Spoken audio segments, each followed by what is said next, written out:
The human mind is one of the most extraordinary creations of nature. At the center of everything we are, everything we think, and everything we experience lies a remarkable capacity known as memory. Memory is not just the act of remembering someone's name, recalling an event from childhood, or recognizing a familiar face. It is the foundation of our identity, the glue that holds together the story of our lives. Without memory, we would not be able to learn, grow, or even understand who we are. Imagine waking up every day with no recollection of what happened yesterday. Relationships would lose their meaning, personal achievements would carry no weight, and the concept of the future would vanish because we would have no past to build upon. This is why the science of memory is not just fascinating, it is essential to understanding the human condition. Memory begins with perception. Every moment, our brain is bombarded with sensory information from the environment. The colors we see, the sounds we hear, the smells we detect, the textures we feel, all of these experiences compete for a place in our memory system. Yet, not everything makes it in. In fact, most of what we perceive is forgotten almost instantly. The brain has evolved filters to determine what is relevant and what is not. This selectivity is crucial, because if we remembered every single detail of every moment, our minds would quickly become overwhelmed and unusable.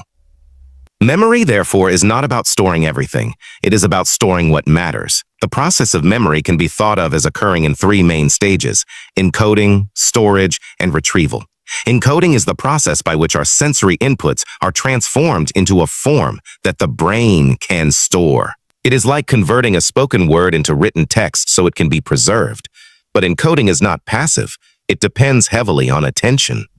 If you are distracted while learning someone's name, chances are you won't remember it later because the information was never encoded properly in the first place. Tension acts like a gatekeeper, allowing only certain inputs into memory while discarding others. Once information is encoded, it must be stored. Storage is not a single location in the brain, but rather a dynamic network of connections across different regions. Neuroscientists often describe memory as patterns of activity in neural circuits. When we learn something new, neurons communicate with one another through synapses, strengthening certain pathways in a process known as synaptic plasticity. This strengthening makes it easier for those neurons to fire together in the future, forming the biological basis of memory. The phrase "neurons that fire together, wire together" captures this idea well. Over time, repeated activation of the same circuits consolidates memories, moving them from short-term storage into long-term storage. Short-term memory, sometimes called working memory, is like the brain's notepad. It holds information for a brief period, just long enough for us to use it. For example, when someone tells you a phone number and you repeat it to yourself until you dial it, you are using short-term memory. But unless you rehearse it or attach meaning to it, that number will likely vanish within seconds. Long-term memory, on the other hand, can last for days, years, or even a lifetime. It is where our personal stories, skills, and knowledge are preserved. Long-term memory is further divided into explicit memory, which involves conscious recall, and implicit memory, which operates unconsciously, such as the memory of how to ride a bicycle. Explicit memory itself splits into two categories: episodic and semantic. Episodic and semantic. Episodic, mental diary. It stores specific events complete with context, emotions, and personal involvement.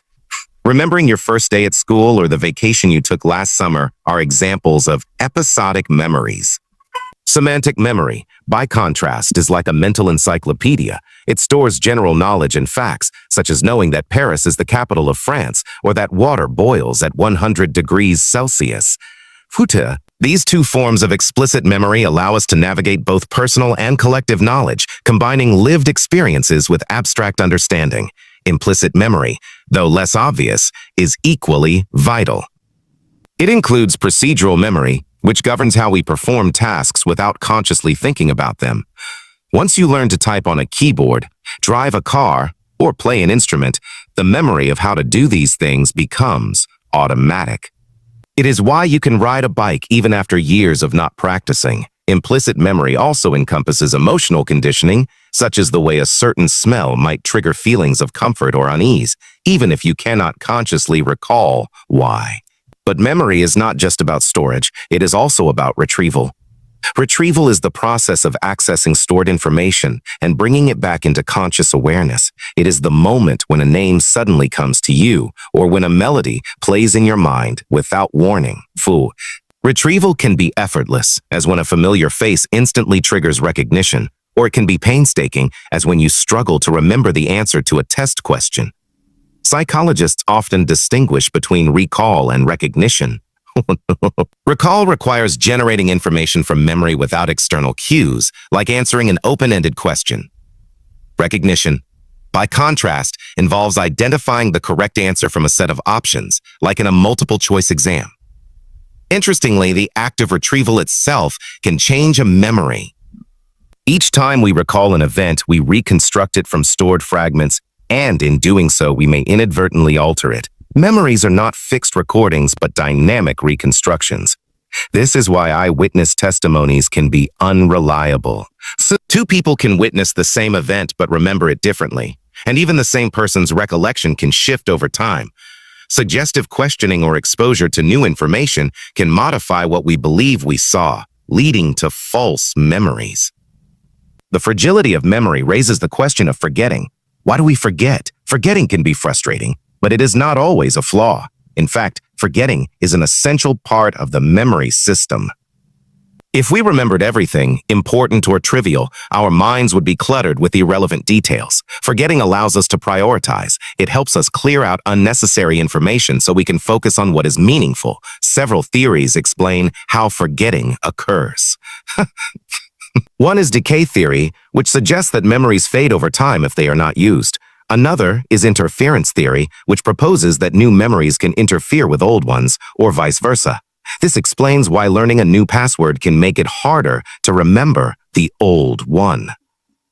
Forgetting can also occur at the stage of retrieval. Sometimes the memory is still stored, but we cannot access it at the moment. This is known as retrieval failure, the classic tip-of-the-tongue phenomenon, where you know something but cannot quite recall it, is an example of this. Retrieval cues, like a familiar scent, a song, or a photograph, can often trigger forgotten memories by reactivating the neural pathways associated with them. At the neurological level, forgetting can also be linked to the weakening of synaptic connections, AKI connections. Just as neurons that fire together wire together, neurons that do not fire together may eventually lose their connection. This process, known as synaptic pruning, is especially active during childhood and adolescence. The brain eliminates unused connections to become more efficient, keeping only those pathways that are repeatedly engaged. Memory is also deeply connected to emotion. Experiences that carry strong emotional weight are often remembered more vividly than neutral ones. This is because the amygdala, a brain region involved in processing emotions, interacts with the hippocampus, which plays a central role in memory formation. When we encounter emotionally charged events, the amygdala signals the brain to prioritize them, ensuring they are stored with greater strength. This is why people often remember where they were during major life events, both joyful and traumatic. However, emotional memory can be a double-edged sword. Traumatic experiences can become etched into memory so deeply that they intrude upon daily life, as seen in conditions like post-traumatic stress disorder. On the other hand, positive emotional associations can enhance learning and motivation, making memory a tool not just for survival but also for flourishing. The science of memory also reveals fascinating quirks. For example, the phenomenon known as the serial position effect shows that we are more likely to remember items at the beginning and end of a list than those in the middle. This is because the first items benefit from more rehearsal and the last items are still fresh in short-term memory. Another quirk is the spacing effect. Information is better remembered when learning is spread out over time rather than crammed into a single session. This is why distributed practice is more effective than last-minute studying. Sleep plays a crucial role in memory as well. During sleep, especially during deep and REM stages, the brain consolidates new information, strengthening neural connections and integrating them into existing networks. People who sleep after learning something new often perform better than those who stay awake. Sleep is not just rest for the body. It is an active state for the brain, essential for transforming fragile memories into lasting ones. Cultural and social contexts also shape memory. The way we remember events is influenced by the narratives we construct and the meanings we attach to them. Collective memories, shared by groups or societies, shape cultural identity and historical understanding. Personal memory is always intertwined with social memory, showing that remembering is not just a private act, but also a communal one. Modern research has also explored the possibility of enhancing memory. Techniques such as mnemonic devices, visualization, and spaced repetition can significantly improve recall. Mnemonics work by associating new information with familiar structures, such as acronyms or rhymes. Visualization takes advantage of the brain's ability to remember images more easily than abstract concepts by creating vivid mental pictures to represent information.